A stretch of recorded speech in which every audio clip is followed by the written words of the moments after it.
Alright, so we are continuing on. We have Father with a key to the door that we need to get through. So if we take a look, we can use the brass key item that he has to open the door. So we might as well open it sooner rather than later. So let's do that. Okay, so Father Mateo's going to go first here. And he's going to use the brass key to open the door. So let's see what happens when we explore. Ooh, something pops up. Yard 2. Let's see what that looks like. I'll put it out first. So you have a little more visual of it as I kind of talk it through. Alright, so here's yard 2. Connects like so. Right there. Okay. These tiles are so beautiful looking. As you open the door of the yard, a damp wind kicks ash from the nearby fire pit into the air of the walled-off side yard. A massive circle of runes has been carved into the earth. Discard this Explorer token and place the Yard 2 tile as indicated. Beneath a bush in the yard, you spot something useful. Place the sledgehammer common item as indicated. That does sound useful.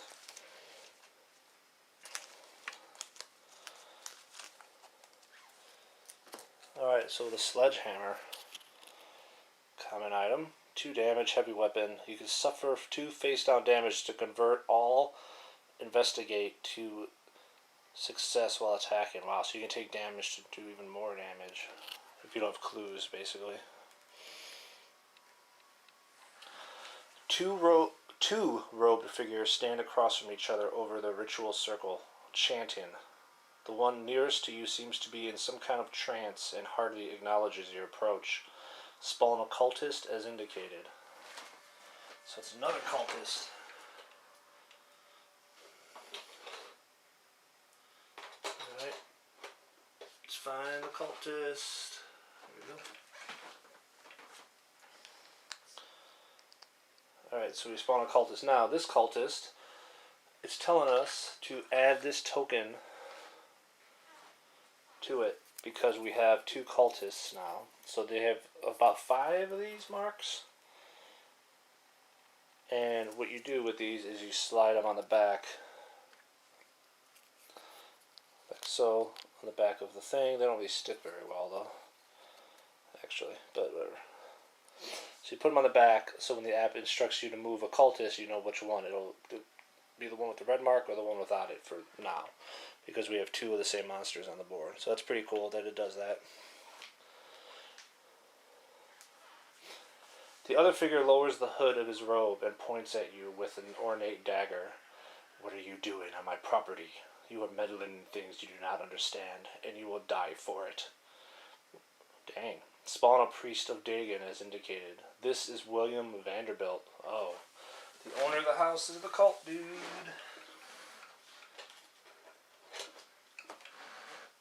Alright, so we have a priest of Dagon. So here's William Vanderbilt.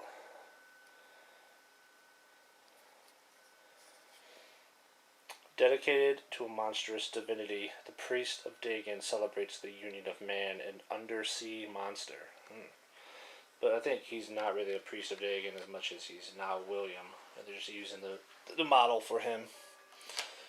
Okay.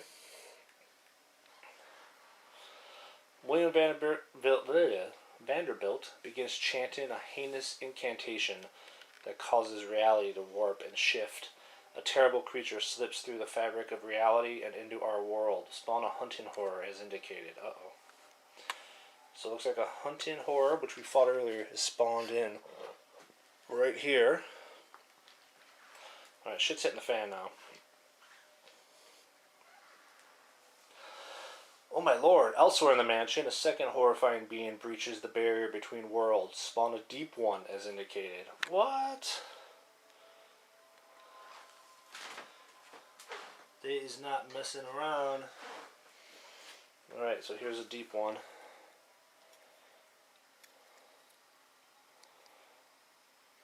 Look at claws. Pretty cool. Let's see what this guy's got. So he's aquatic. This monster can move through impassable borders that represent water. If some terrible and powerful fusion of fish and human being, croaking, hopping with deadly teeth and claws. Man, so he's heading right in here. He's right in the lounge where everybody's at. The ritual circle on the ground is scattered with candles, skulls, and other trinkets. If you could get these ritual components, you could stop the cult's vile magics and have enough proof to condemn the Vanderbilt family.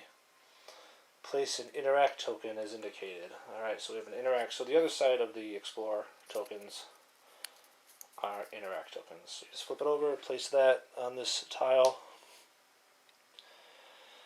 You may move one space into the explore area. Alright, Father's moving in. You must interrupt the ritual taking place before it is complete. Continue. Alright, so that was his first action. So Father could try to interrupt the ritual, but there is a monster in the space. So he would have to do an evade check.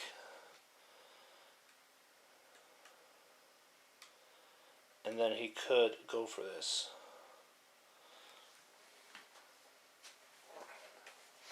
Let me make sure that I can do that. I'm pretty sure.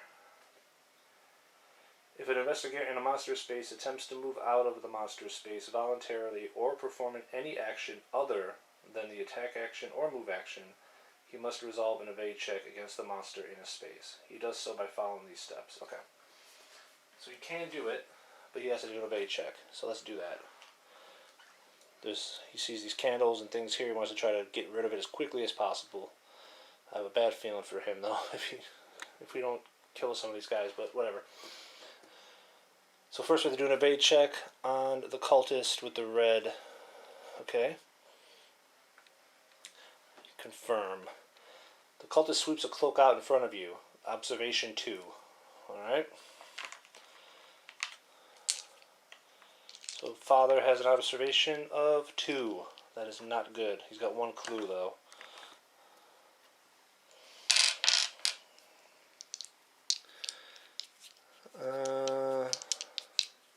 Yeah.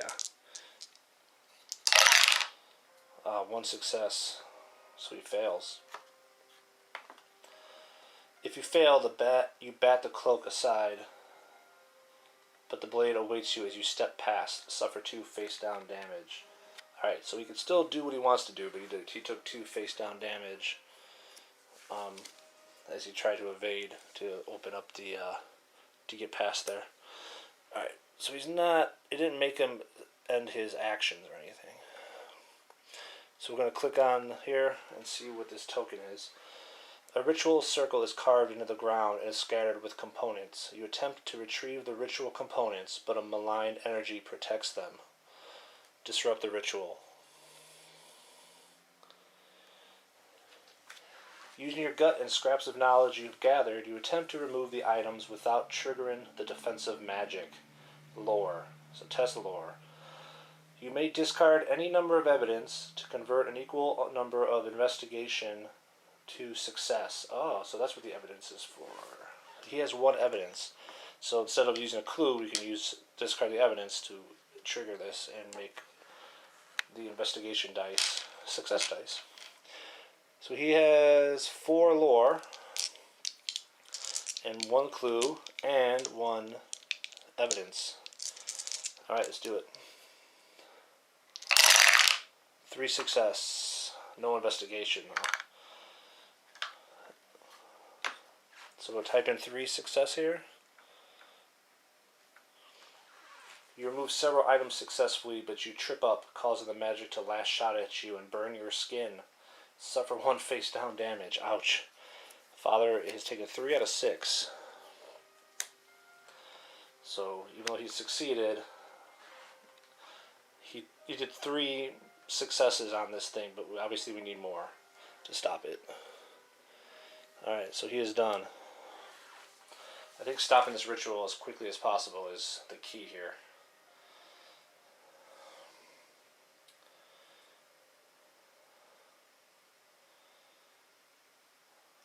So we can get in there with everybody, pretty much. But then we're going to eventually get just swarmed with monsters. So far we've touched lore, so let's bring Agatha in there, because she has 5 lore. So Agatha's going to go next. She's going to move 1, 2 to get in that space, and then she has to do an evade check, and she's going to mess with this thing too.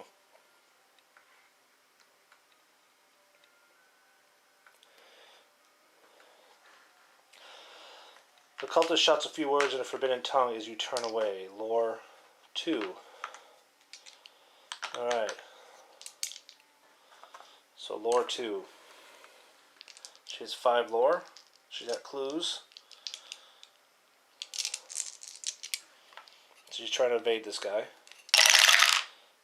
Ooh, 1 success. So she's going to spend her clue to turn the other one to a success. Alright, so she evades. If you pass, you recognize the arcane words and dodge a shadowy tendril. Alright, nice. Ooh, if we failed, we would have become dazed, which would have affected what we can do, so, okay. So now she's going to attempt on this ritual circle herself for her second action. She dodged, and now she can do it. And again, it is a using your gut and scraps of knowledge. Remove the items without triggering the defensive magic lore. Okay. So I already have 3 successes from Fowler. She has 2 evidence. She has the grotesque stone and the old journal, so she can turn more investigation results to successes. Alright, and she gets 5 dice.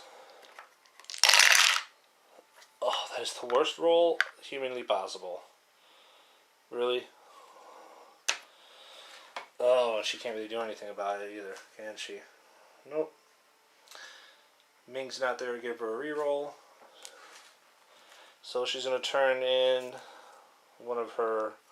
she's going to turn in the old journal to turn the 1 investigation to a success. But I have a feeling that's not enough. 5 dice and we get 1. That wasn't even a success. So we add 1 to the tally. You remove several items, but you trip up, causing the magic to lash out at you. Suffer 1 face-down damage. So that's the first damage that she's taken. So we got 4 successes on this circle, but it's still not enough. Alright. So who's next? It's been lore every time. Carson's got a 4. Father Ming's got a 3. So Carson's going to go. So he's going to do the same thing. He's going to move 1, 2. And he is going to do an evade check. Actually, no, he's not. He doesn't have any evidence to help. So what he's going to do is use his second action.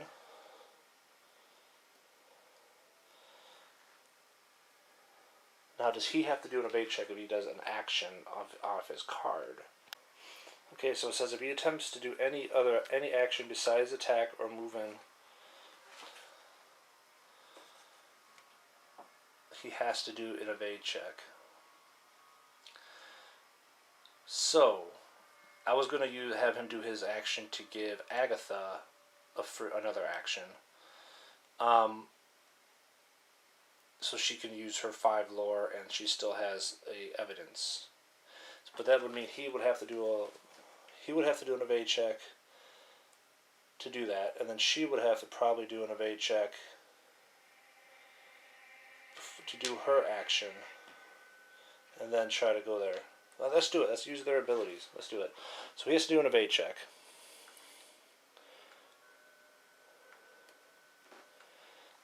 The cultist swings a hooked staff at your feet in an attempt to trip you. Agility 2. His agility is 2. Oh shit. He's got a clue, and he's a lucky rabbit's foot, so he can re-roll a die. Alright. 2 success. What a boss. Alright. If you pass, you leap out of the staff with ease. Alright, so he was able to give her an action. Now she is going to use that action to mess with this candles. Oops, sorry. To mess with this candle stuff again here. So she's doing an action on occultist space, so she has to evade him. The cultist leaps into the air, attempting to tackle you. Agility 2. So her agility is 3. Oh, so she fails here. This is big. Because if she fails this, she forfeits her action. There's really nothing I can do here about that. So let's not fail. We need 2. Come on. Oh no. 1 success. And she doesn't have any clues. So she fails. The cultist collides with you, pushing you to the floor, suffer 1 damage, and forfeit your action. Oh man, I thought we had it. I thought we had the combo going. Dang it. So suffer 1 damage. So let's face up. It's a minor injury. So you just, no additional effect, flip it down. So she has 2 damage. But she forfeits her action. And that's the big thing. So she's not going to be able to try to take care of this thing. So I guess we could send Ming in there. She has a lore of 3. She does not have any evidence, though. But Rita does have evidence.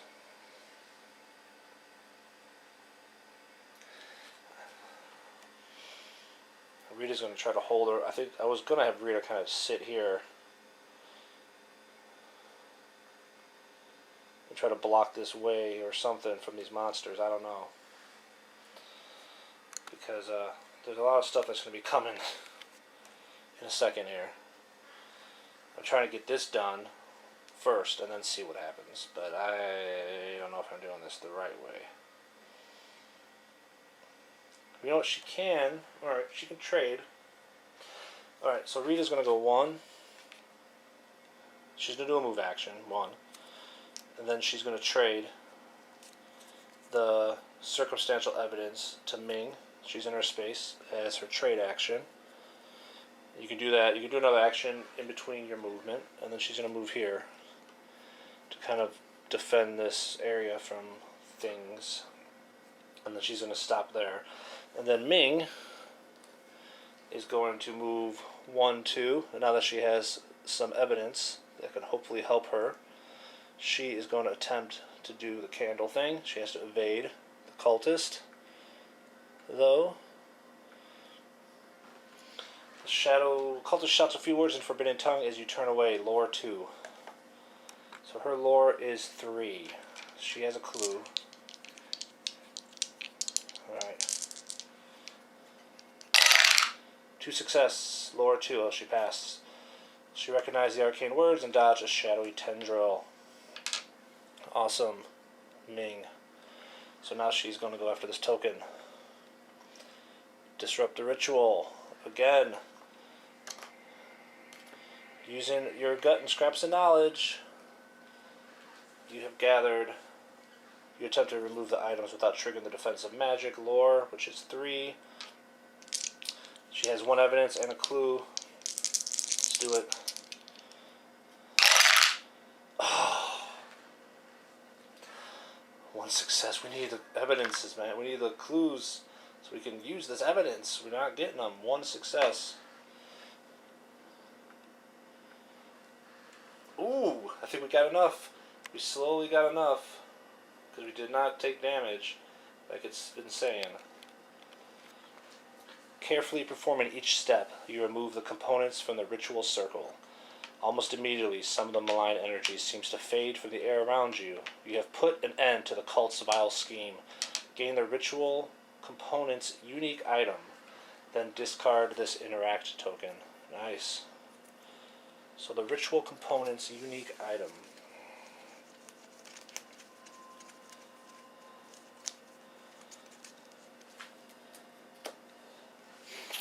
Take a look at that. Ritual components. Evidence. A collection of eerie objects to be used for some heinous ritual. Alright, nice work. Min. The investigation is complete. if an investigator escapes the mansion with the ritual component's unique item. Investigators win the game when the investigation is complete. Place an Explorer token as indicated. So we need to put an Explorer token on the exit of the mansion here. So we need somebody with the ritual components to leave. So if we click on that door, it basically says the mansion's front door is just in front of you. The investigation is complete if an investigator escapes the mansion with the ritual component's unique item. Investigators win the game when the investigation is complete. You can escape only if you have the ritual component's item. So it's an action to escape. But we can't escape unless the person who is here in this space has the ritual components. Okay. And the problem is we're done. So we're going to the mythos phase, which can only be bad with all the crap that's on this board right now. Mythos phase. The earth shakes, the walls rattle, and pieces of ceiling fall in. This mythos affects each investigator in the yard too. Really? Really? We're all in the yard. Alright. You are struck by several fallen pieces of debris, suffer 1 face down damage. And so basically everybody but Rita. So 3 out of 5 on Agatha, 3 out of 8 on Carson, 4 out of 6 on Father, and 2 out of 7 on Min. And then things are going to happen here. So the cultist here in the hall first, because it's the one without the red mark, moves 2 spaces toward the nearest investigator, then it attacks with its investigator space with the lowest agility. So 1, 2, 1, 2, it would be here, because we gotta, yeah, go less. Oh, actually no, so he's gonna go 1, 2, into there. No investigator. Oh, we have to answer the question. So, no investigator within 2 spaces. So he's not going to move. The cultist moves 2 spaces toward, so now he'll just move toward the nearest investigator. Okay. So the one in the yard is up next. The cultist moves up to 2 spaces to be within range of as many investigators as possible. Well, he is. He attacks the investigator within range with the highest strength. So the highest strength is everybody, Carson, Father, and Min. So we're going to choose who's the least amount of damage. Min.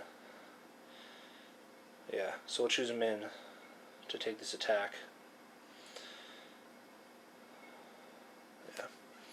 So he's going to attack. The cultist reveals an amulet that emits a beam of light that pierces into your eyes. You lose track of reality and horrifying visions manifest before you. Lore or will 2. Her will is 3. Yeah. She's got a clue. Ooh, 2 success. Beautiful. If you pass, you block out the tormenting visions. Nice. Screw you, dude. Ooh, Vanderbilt's up. Uh-oh. Vandy moves up to 2 spaces to be within range of as many investigators as possible, then attacks each investigator within range. And the problem with him is he has 12 health. So he moves into their space and attacks each of them. Vanderbilt mumbles a dark chant. You feel something writhing within your skin. Suffer 2 face down damage. Wow, we don't even get a roll. Holy moly. Okay, so 2. Oh no, that puts Agatha at 5. Alright. Puts Carson at 5 of 8. Puts Father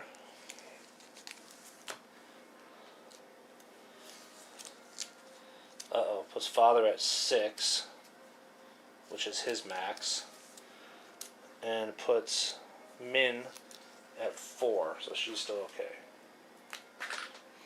So basically what happens here is Agatha is hit her max. She's 5, and she took 5 damage. So that means we discard the 5 damage, and she gains a wound.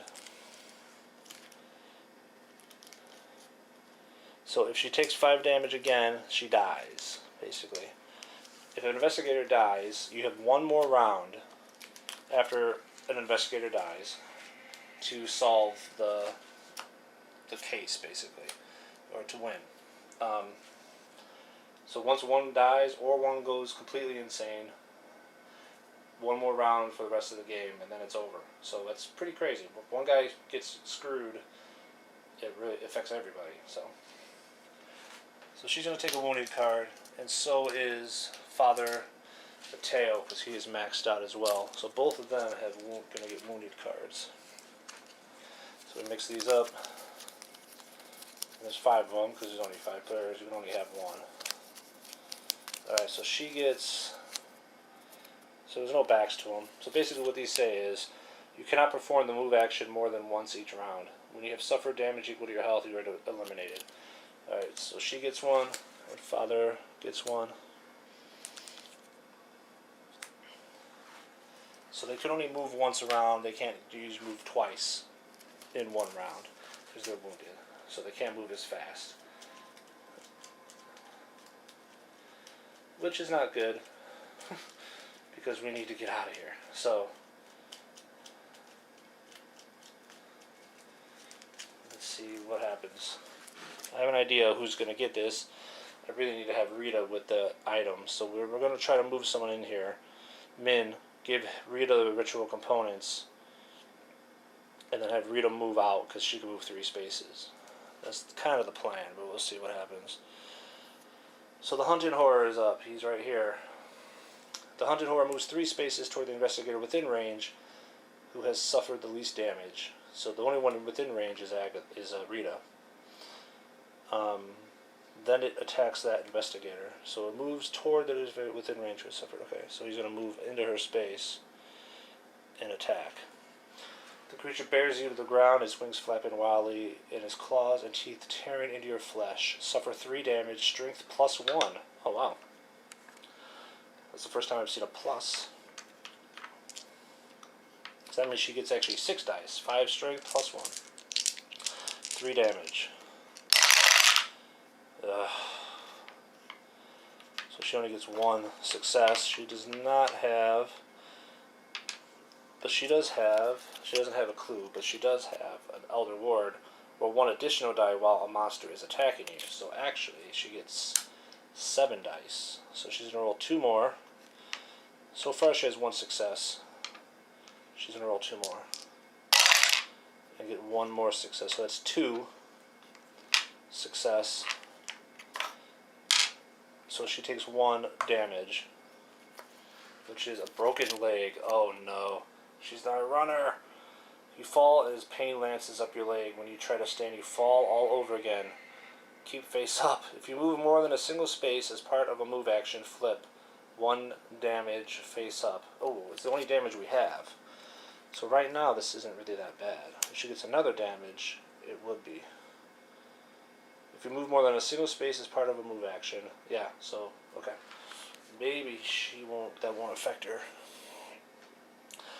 But the deep one is up. And he moves 2 spaces toward the nearest investigator. Then he attacks the investigator in his space with the lowest. So he's coming in here. He's moving 2 spaces. 1, 2. So he's in there as well. Wow, we're getting really screwed up here. So he's attacking her as well. Throwing his heavy body into you, the deep one attempts to pin you to the ground. Strength 2. So we roll an additional die when a monster is attacking you, so we get 6. Alright, we get 3 successes, so we passed. If you pass, you shove the creature aside and pull yourself to your feet. Nice. So you didn't do anything to us there. Now we have to do horror checks. Alright, so horror checks with multiple monsters. I believe we just take the one of the highest.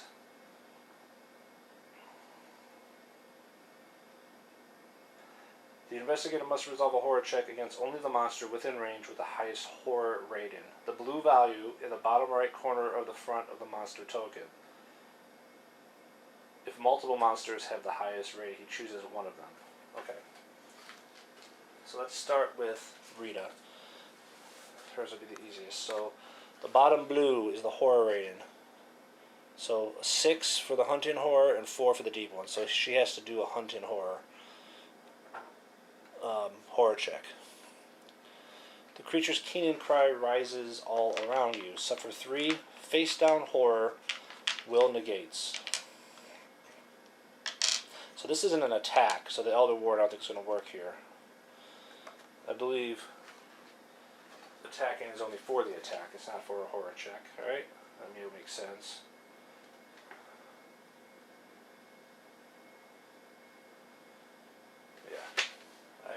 I'm just going to say that regardless.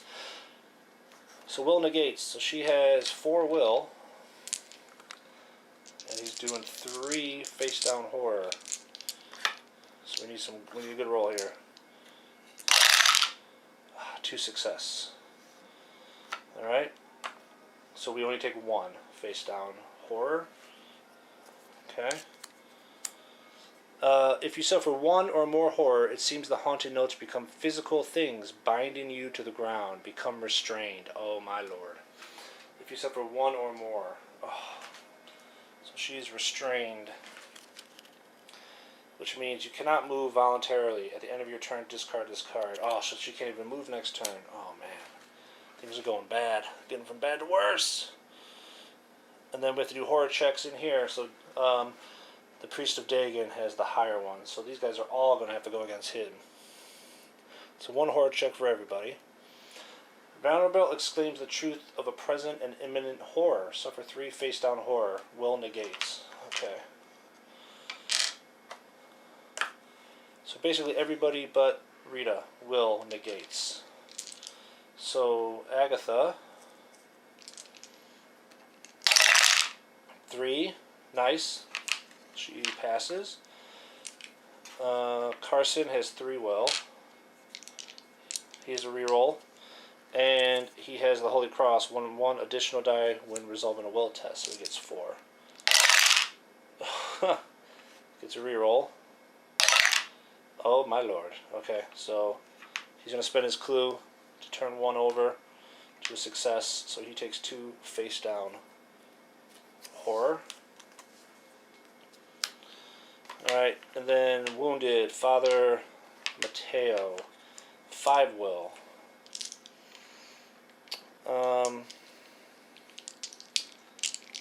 Yep, okay, 5 will. 1 success, he's going to spend a clue to make it 1 face down horror, which would be the first one he takes. And then Min has a will of 3, I believe. Yes. She doesn't have anything to help with this. Nope.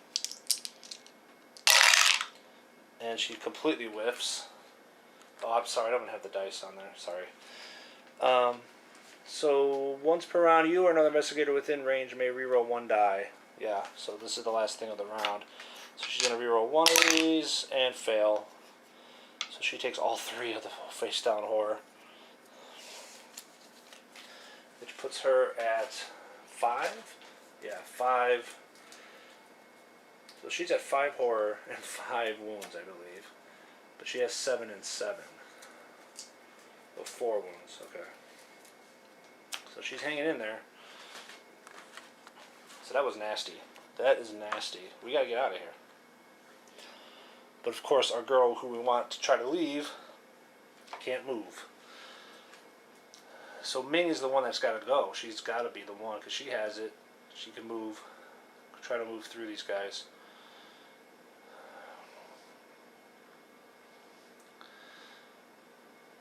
So the hunting horror is going to be the one. So the top right,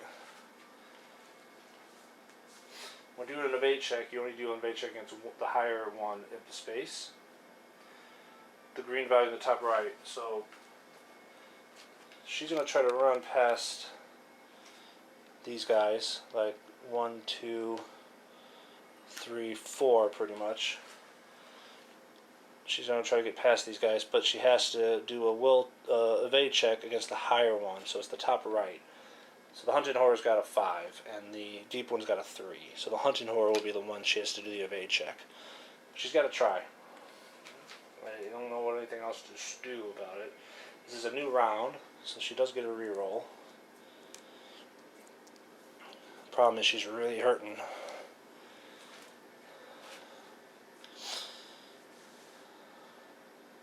She actually has to do a move action here, too, to get out of this space. Evade check. And so she's pretty much going to have to do evade check on Vanderbilt, evade check on a hunting horror, and then get here, around the map, down to there. We could try... Yeah, Vanderbilt has like 12 health. There's no way we're going to kill him.